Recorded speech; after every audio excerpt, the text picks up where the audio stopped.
if it's not possible for a human being to disobey God, then basically you've made a robot. Maybe that's what he was trying to do. So that's the complaint, in a sense, that God doesn't have a right to judge you because you're not a robot. Yes. So would you like God to take away your free will and make you a robot? I mean, I wouldn't complain that much. I think it would be quite nice to be a robot.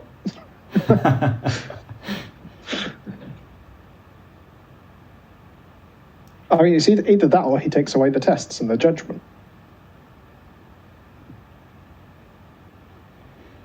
The thing is, the trouble, if you take away the judgment, is that there is a lot of injustice in life that's not punished. Think about all the rapists and the murderers and whatever that don't get found out by the courts, and people say that's not fair.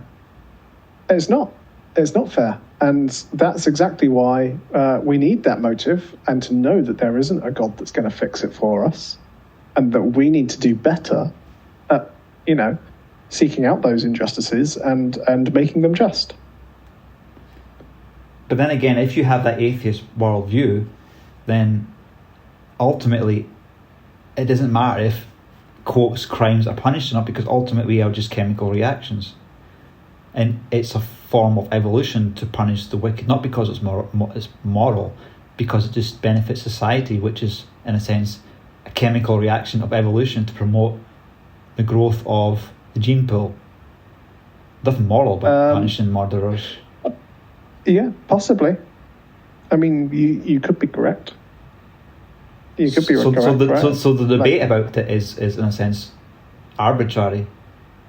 Even our thought processes is just ultimately meaningless, arbitrary chemical reactions.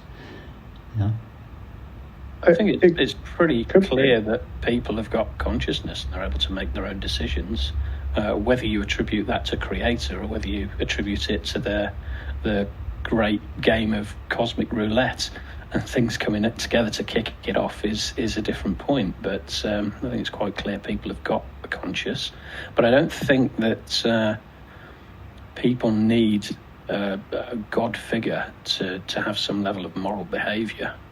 There's plenty of people who don't believe in God that have got a set of morals and standards of behaviour that most people would look at and say that's a pretty good way to live. And I think historically, a God figure has been used to kind of get compliance through fear from really people who are looking for power.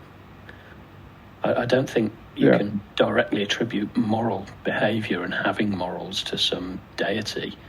And ultimately, if we say what our source material is the Bible, I mean, that's massively flawed in the first place.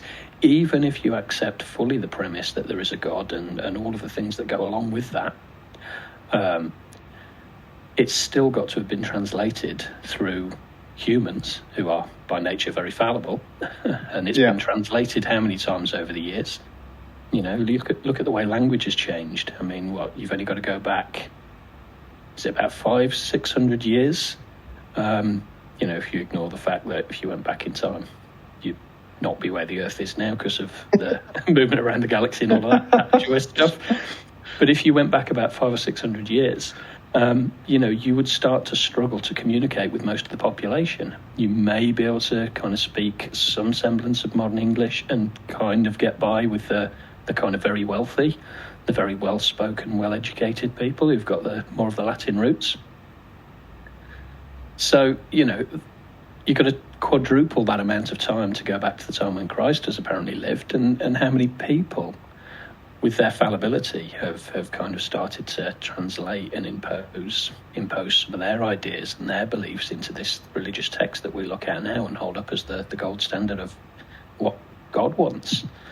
I mean, I don't really subscribe to that view, but even if I did, it kind of makes me think, well, surely that would make us a little arrogant to be able to look at this and say we know what God meant.